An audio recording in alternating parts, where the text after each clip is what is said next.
Hi, welcome to my review of Django Unchained, directed by Quentin Tarantino. In Django Unchained, Dr. King Schultz and a newly freed slave, Django, set out to rescue Django's wife from her demented master, Calvin Candy. Before we get started, I want to talk a little bit about Quentin Tarantino. I am a Tarantino fan. I love Reservoir Dogs, I love Pulp Fiction, I love Inglourious Basterds, and I really like Jackie Brown. Kill Bill Volumes 1 and 2, not a huge fan of. I understand why people love it. Like I said, I'm just not a fan.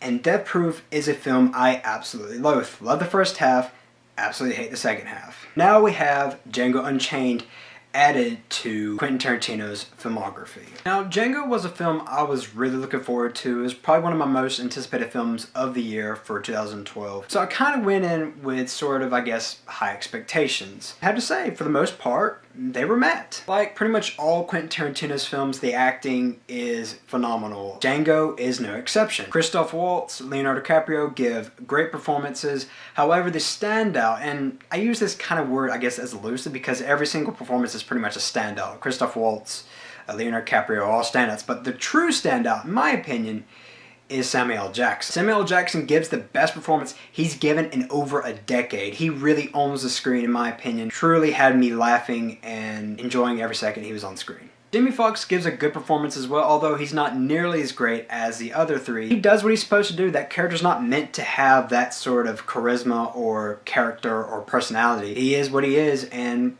for what his character is, he does a pretty good job. The writing for the most part in Django Unchained works. The film is actually really funny. And speaking of funny, there's a scene in the film that I will not give away. All I will say is that it involves a bunch of rednecks and bags over the heads. That scene actually had me crying. That alone should make someone go see this film. The dialogue's pretty well written and the story is not bad. However, the problem or problems lies within something else, which I'm about to get into. There's been a lot of controversy kind of, I guess, surrounding this film. The film has a lot of N-bombs in it. And quite frankly, there are quite a lot. I do think the N-word is overused, even though the film does take place in the 1800s where I guess obviously that word was said quite often. I do think it is overdone. And not only that, but some of the gags or jokes are actually kind of a little bit on the offensive side. And I actually noticed that more towards the beginning of the film, considering the fact that everyone was laughing every time someone said the N-word. I thought it was just kind of odd.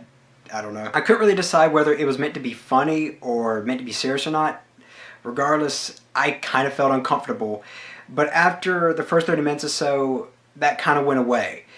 Now, my question is, did it go away because it actually lessened off, or did it go away because I became used to it? However, I think it might be a little bit of both. Another problem I have with this film is the fact that it's a little too long. In fact, I would go as far as say it's way too long. I know Quentin Tarantino, or at least I read this somewhere, he actually shaved off a couple of minutes or so, and I think he probably could have shaved off a couple of more. The film clocks in at around 3 hours or so, or at least it feels that way. Some scenes I just didn't really feel had a whole lot of importance. I think probably like the first 30 minutes or so was a little too long. It took a little while to kind of get into the story. After that ends, the film starts to get on track and starts to get more interesting.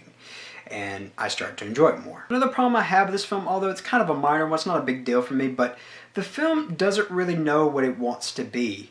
One minute it's sort of this comedy, next it's sort of like this dark revenge story, and it's like I said, it's just kind of weird. Then again, I guess you could say that about all Quentin Tarantino's films.